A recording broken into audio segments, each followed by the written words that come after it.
Hey team, welcome to ScienceSideUp. I'm Maddie, and today we're going to talk about the Great Galveston Hurricane of 1900.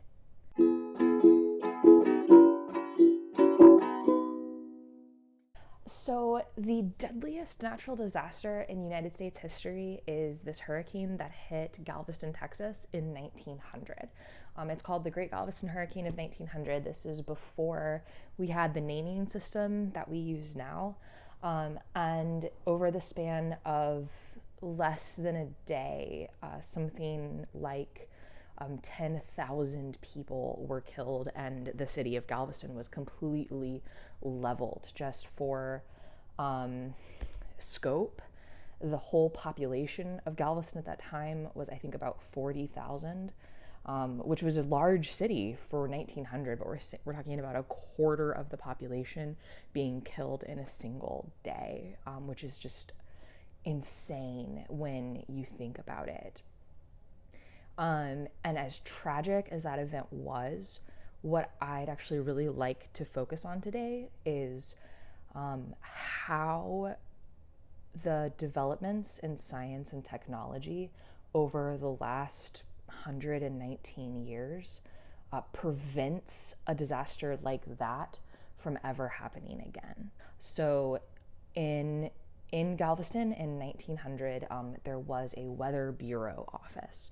The Weather Bureau, the U.S. Weather Bureau, is the predecessor of today's National Weather Service. And so there was a meteorologist who was stationed there in Galveston, and his name was Isaac M. Cline. Isaac and his wife, Cora, lived in Galveston with their 3 daughters and Isaac's brother. And at the time, Cora was pregnant with their 4th. What I want you to think about is what resources Isaac had available to him. So he had the ability to measure wind speed and direction, right? That's basically a wind vane. He could measure rainfall amounts. He had a barometer, so he could measure pressure, and he had a thermometer, so he could measure temperature. And there were Weather Bureau stations all over the U.S., and they could communicate with each other, but that was through telegraph. So his only source of communication with other locations was a telegraph. So he would have received reports from other Weather Bureau stations across the U.S. And then use that to help him understand what the weather in Galveston was going to be like. How did he communicate that information to the public? Actually, the only system he had was a series of flags that he would raise from the Weather Bureau office, and that would tell people what was going on. And that's it. That's all the resources that he had. So let's go through the days leading up to this hurricane making landfall. The Galveston hurricane made landfall on September 8th, 1900, and it was a Category 4 hurricane when it made landfall. So let's back up to September 5th. On September 5th, Cuba, a weather station in Cuba, sent out a notice that there was a low pressure system that had developed over Cuba. That same low pressure system was picked up by Key West the next day, but that station reported that the system had a northwestward trajectory. So Isaac Cline, had that information, right? He received those telegraphs, but after the system passed over Key West, it made a pretty hard westward turn and then spends 2 days in the Gulf of Mexico. So those 2 days in the Gulf of Mexico are really problematic for 2 reasons. One is that the Gulf of Mexico the water there is very warm, and speaking very simply, warm water is a power source for a hurricane. So the longer a hurricane spends over warm water, the stronger it's going to become. The faster the winds, the lower the central pressure, the more potential to do damage. And then 2, while it was over the Gulf of Mexico, no one knew it was there. So today, we track hurricanes with satellites We have planes that fly into them. There's a whole division of the Air Force that's the hurricane hunters. It's a secret life goal of mine to get on a plane with them one day. I would kill to fly into a hurricane. And we have observations from ships. We have a lot of places we can get information about a hurricane. And then we can transmit that information. And that's one of the biggest issues in Cline's day, was that there were actually ships in the Gulf that were well aware there was a massive storm right on top of them. But radio communication was a brand new technology. Ship to shore communication did not exist. So the ships had no way to communicate what they observed to anyone. Fast forward 2 days, it's the morning of Sunday, September the 8th, and Cline is realizing that the storm is about to hit. He has enough instruments and enough wherewithal to kind of put this together that things are about to get really bad. And so he raises his warning flag at the Weather Bureau office. And there's some stories that say he got on horseback and was galloping up and down the beach trying to warn people to get away. But this is hours before the storm's going to make landfall.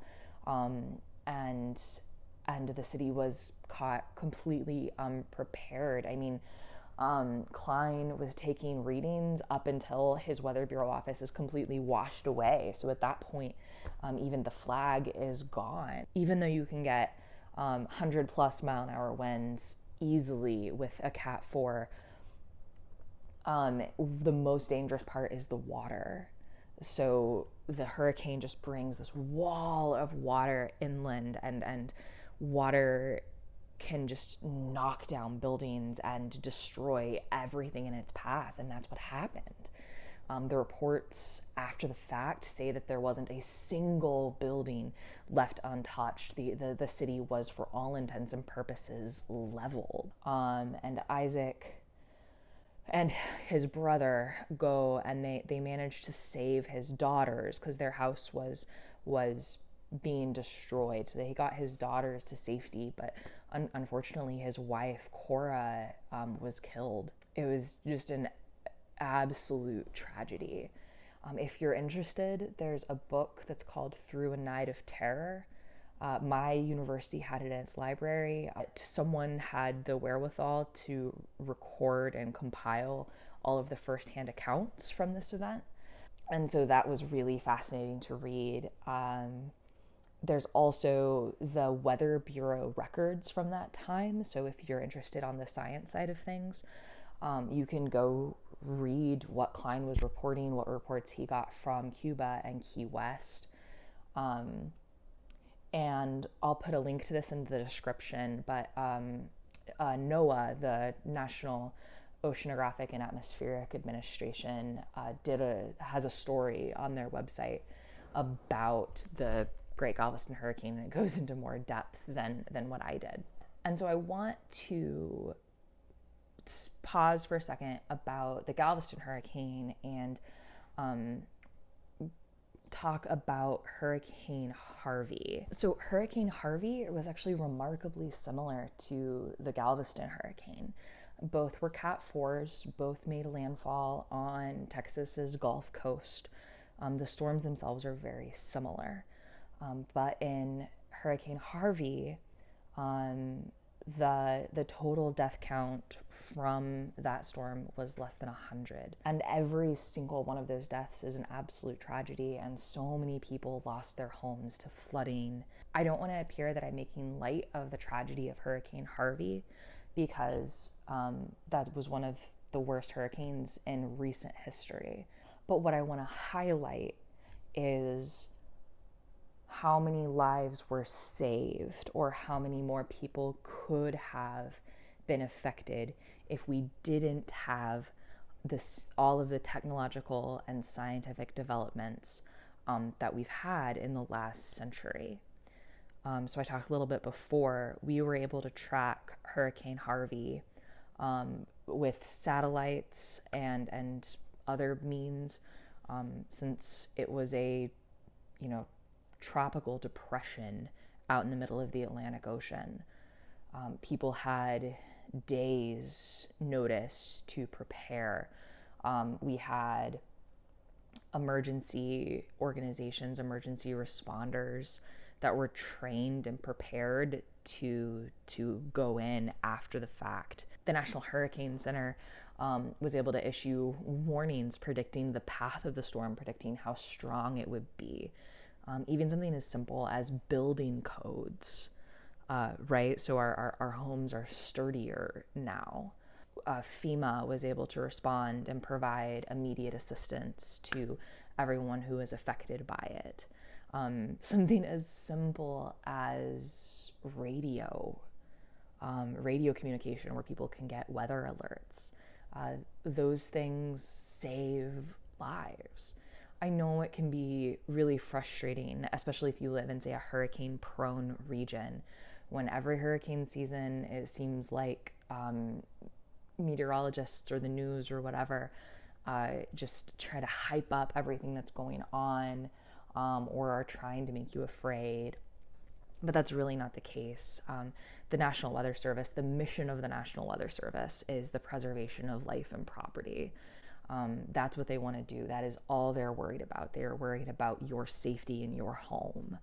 Predicting hurricanes is hard, and the National Weather Service and the National Hurricane Center want to give you as much of a warning as possible to make sure that you stay safe. Yeah.